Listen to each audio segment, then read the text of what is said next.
para masanay ka sa pag-overtake. Okay?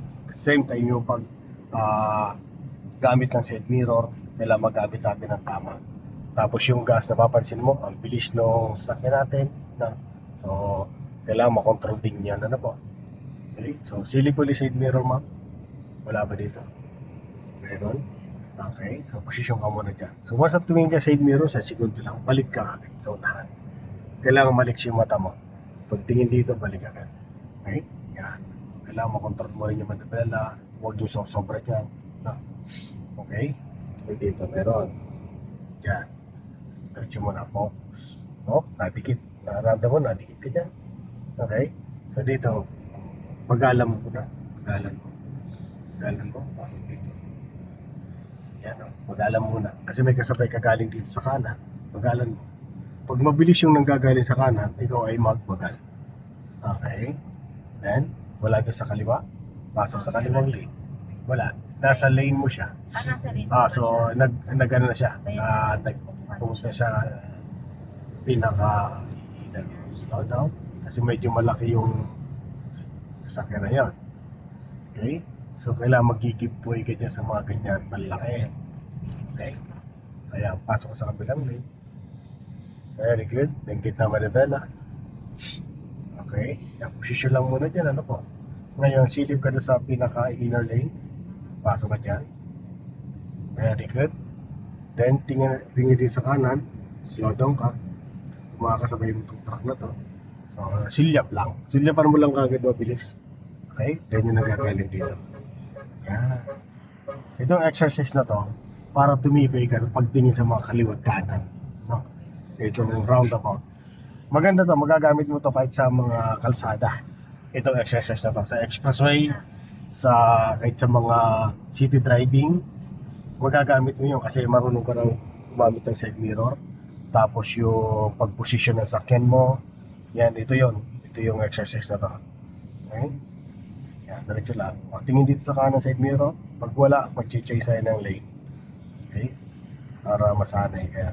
Same time, yung pag-focus mo dyan sa unahan, kailangan tama yung position. Hindi pwedeng tumatabi-tabi. No? O, tingin galing sa kanan.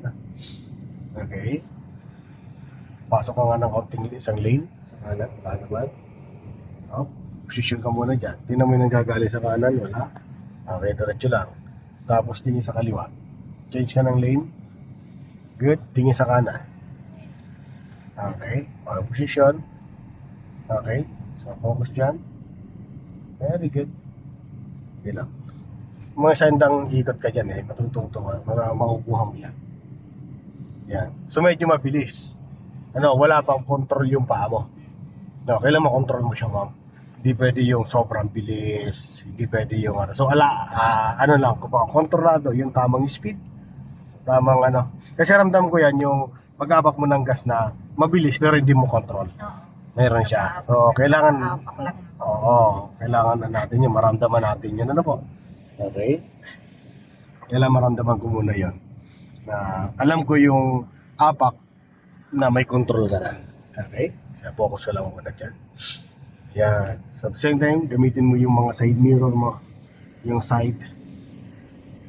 Okay? Over your shoulder. Yan, kita mo yan. Yung nasa nagiliran ng mga tagiliran mong sakyan, kaya nito, gagaling dito. So wag mo sila sasabayan. Pag mabilis sila, at alam mo papunta doon sa dadaanan mo, magbabagal ka na. Kailangan, mas maganda yung nag-give way ka lagi. Sa ngayon, pag naman sanay ka na yan, alam mo na yung galawan, dire-diretso na. Kaya mo nang i-manage yan. Pero sa ngayon, kailangan, pag nakita mo aggressive, ay bagal ka muna. Okay? Yan, nagagaling sa kanan. Pag tingnan mo na kagad, sulyap lang. Tapos balik dito mata mo. Hindi pwedeng titigan natin siya. Okay? Yan, then go. Okay. Yan. Galing sa kanan. Titig. Yan. Kanti lang. Diretso. Yes. Okay, focus ulit sa lane. Yan. Yan, slow down. May nanggagaling sa kanan. Tingin ka ulit. Wala. Diretso. Check lagi yan, Ayan.